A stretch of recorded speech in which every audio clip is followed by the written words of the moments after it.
अच्छा बच्चों, हम कूलम्स लॉ हम लोगों ने स्टार्ट किया हुआ था, तो उसका पार्ट 2 है आज जो हम लोग पढ़ने जा रहे हैं, कूलम्स लॉ का पार्ट 2। अच्छा बच्चों, अब इस कूलम्स लॉ के पार्ट 2 में मैं आप लोगों को पहले बताऊंगा इसकी वेक्टर फॉर्म। कौन सी फॉर्म बच्चों? वेक्टर या vectorial form, vectorial form of Coulomb's law. अच्छा, अब इसकी वेक्टर फॉर्म में हम लोग क्या पढ़ेंगे? देखें, अगर आप लोग थोड़ा सा गौर करो बच्चों, ये Q1 है और ये आपको पता है Q2 चार्ज है। अब इनके दरमियान में डिस्टेंस R है। आप लोगों को पता है इस वक्त ये Q1 Q2 के ऊपर एक फोर्स लगा रहा है। आप लोगों को पता है उस फोर्स को F21 बोलते हैं। इसका मतलब होता है force acting on Q2 by Q1। 2 पहले लिखा है, 1 बाद में लिखा है। जिस पर फोर्स लग रही है वो पहले, जो लगा रहा है वो बाद में। इसको इस तरीके से आपने याद रखना है, force acting on Q2 by Q1। Done हो गया। और ज़ाहिरी बात है ये फोर्स है, वेक्टर है, तो इसका यूनिट वेक्टर भी तो यहाँ पर कहीं पे होगा, उसको मैं नाम दे दूंगा R hat 21। ठीक है। इसी तरह मुझे बताओ बच्चों, अगर ये Q1 और Q2 मैं दोबारा से यहाँ पर बना दूँ, तो ज़रा मुझे अब एक बात बताओ, इनके दरमियान में डिस्टेंस R है। अगर Q1 Q2 के ऊपर फोर्स लगा रहा है तो आपको पता है Q2 भी Q1 के ऊपर फोर्स लगा रहा है। तो बच्चों Q2 भी तो Q1 के ऊपर फोर्स लगा रहा है, तो ये दोनों फोर्सेस आपस में क्या होंगी? चलो वो बाद में बताता हूँ। अब ये देखो ज़रा, F12 इसका मतलब है force acting on Q1 by Q2। और आप लोग देखें यहाँ पर जो यूनिट वेक्टर होगा बच्चों वो कौन सा होगा? R21 hat होगा।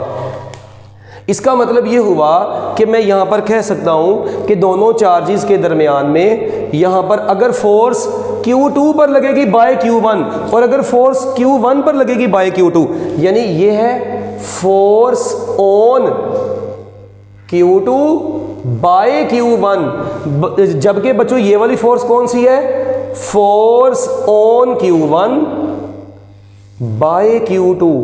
लो जी, अब ये दोनों फोर्सेस आप लोगों के पास आ गई हैं। आप लोगों को पता है Newton's third law of motion के मुताबिक मैं कह सकता हूँ F12 is equal but opposite to F21, और मैं ये भी कह सकता हूँ R12 unit vector will be equal but opposite to R unit vector 21। लो जी, ये यूनिट वेक्टर्स के बारे में बात होगी। तो इसका मतलब है मैं ना आपको एक 3 फार्मूलाज बल्कि 2 फार्मूलाज बताने लगा हूँ। F इज इक्वल टू, अभी आपने पढ़ा था जी, K Q1 Q2 over R square. ठीक है। अब मेरी एक बात सुनना बच्चों, याद रखिएगा, अगर यहाँ पर वेक्टर का साइन आएगा ना तो यहाँ पर यूनिट वेक्टर आएगा। अगर यहाँ पर वेक्टर का साइन आएगा तो आगे क्या आएगा? यूनिट वेक्टर आएगा। वेरी इंपॉर्टेंट चीज़ है ये, ठीक है, याद रखनी है। और उसके बाद अगर मैं आप लोगों को कहता हूँ जी मुझे F12 का फार्मूला बताएं, तो यार कोई मसला नहीं है। F12 is equal to K Q1 Q2 over R square. तो अब देखें, अगर इधर वेक्टर का साइन आएगा तो इधर जो यूनिट वेक्टर आएगा वो क्या आएगा? R12 आ जाएगा।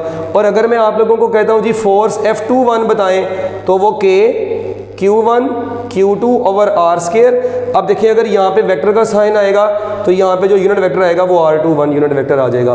तो लो बच्चों, ये थी इसकी कुछ वेक्टर फॉर्म। ठीक है।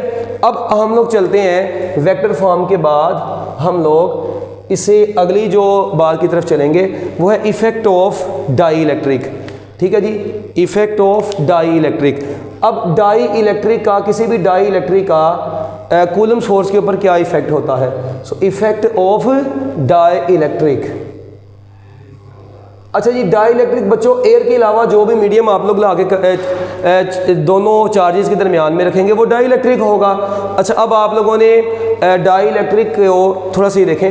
अब बच्चों, अगर ये चार्ज है ना Q1 और ये चार्ज है Q2, अगर मैं इनके दरमियान में एयर के अलावा कोई भी मीडियम ला के रख दूंगा डाई इलेक्ट्रिक के तौर पे, ये मैंने एक डाई इलेक्ट्रिक ला के रखा, तो याद रखिएगा बच्चों, ये डाई इलेक्ट्रिक के इफेक्ट की वजह से चार्जेस के दरमियान में फोर्स रिड्यूस हो जाती है। चार्जेस के दरमियान में फोर्स रिड्यूस हो जाती है। अब इसका मतलब है कि अगर चार्जेस के दरमियान में एयर थी तो फोर्स का फार्मूला था 1/4 pi epsilon nought Q1 Q2 over R square. और जब कोई मीडियम आ जाएगा तो बच्चों ये बन जाएगा 1/4 पाई एप्सिलॉन नॉट, मगर उस मीडियम की रिलेटिव परमिटिविटी इसके साथ आ जाएगी। कौन आ जाएगी? रिलेटिव परमिटिविटी इसके साथ आ जाएगी। तो Q1 Q2 over R square बन गया।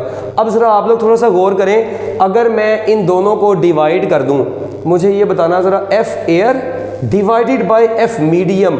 बच्चों अगर मैं इन दोनों को डिवाइड कर दूंगा तो ऊपर है 1/4 pi epsilon nought Q1 Q2 over R square और नीचे है 1/4 pi epsilon nought epsilon R Q1 Q2 over R square. अगर आप लोग यहाँ पर थोड़ा सा गौर करें, ये सारा कुछ कट रहा है, ये से कट रहा है, ये से कट रहा है, ये 1/एप्सिलॉन आर नीचे बचेगा, ये एप्सिलॉन आर ऊपर जाके मल्टीप्लाई हो जाएगा। तो बच्चों F air over F medium बराबर आ जाएगा एप्सिलॉन आर के। This epsilon R is known as relative permittivity. अब ये हमारी बुक में नहीं लिखा हुआ, मगर मैंने अक्सर औकात बोर्ड के पेपर में इससे रिलेटेड एमसीक्यू देखा है।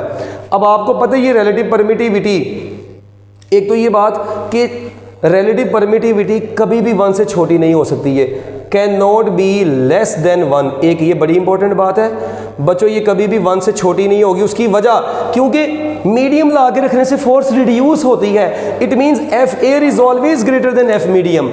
ये बात याद रखनी है, मैंने क्या बोला है, F air is always greater then F medium, क्योंकि जब मीडियम ला के रखते हैं फोर्स तो रिड्यूस हो जाती है। इट मींस एयर की मौजूदगी में फोर्स ज़्यादा होगी और किसी एयर के अलावा किसी मीडियम में फोर्स रिड्यूस हो जाएगी। तो इसका मतलब है ये ऊपर वाली चीज़ हमेशा बड़ी होगी, नीचे वाली छोटी होगी। तो बच्चों मुझे बताओ आंसर हमेशा 1 से बड़ा आएगा। इट मीन्स एप्सिलॉन आर 1 के इक्वल सिर्फ एक केस में हो सकती है, अगर एयर या वैक्यूम को कंसीडर करें, otherwise epsilon R is always greater than 1। इसके ना कोई यूनिट्स हैं, याद रखिएगा बच्चों, इट हैज़ नो यूनिट्स, ना इसके कोई यूनिट्स हैं बच्चों, और याद रखिएगा इट इज़ डायमेंशनलेस, और ना ही इसकी कोई डायमेंशंस है, ना ही इसके कोई यूनिट्स हैं। ठीक हो गया। ये रिलेटिव परमिटिविटी के बारे में कुछ बातें थी। इसका मतलब है कि अगर चार्जेस के दरमियान में कोई डाई इलेक्ट्रिक ला के रखते हैं तो चार्जेस के दरमियान में फोर्स रिड्यूस हो जाती है। मैं उम्मीद करता हूं कि मैंने आपको जितनी बातें बताई हैं, जब आप लोग बुक से पढ़ेंगे तो आप लोगों को ये इंशाल्लाह जो है ना, आपको एक एक चीज़ समझ में आ जाएगी बुक से। ठीक है, तो अब मैं आपको नेक्स्ट लेक्चर में इसी कूलम्स लॉ से रिलेटेड कुछ MCQs बताऊँगा, तो आप लोगों ने ज़रूर उस वीडियो को अच्छे तरीके से देखना है। ठीक है जी, उसके बाद आपका ये कूलम्स लॉ का टॉपिक ख़त्म हो जाएगा। ले जी, अल्लाह हाफिज़।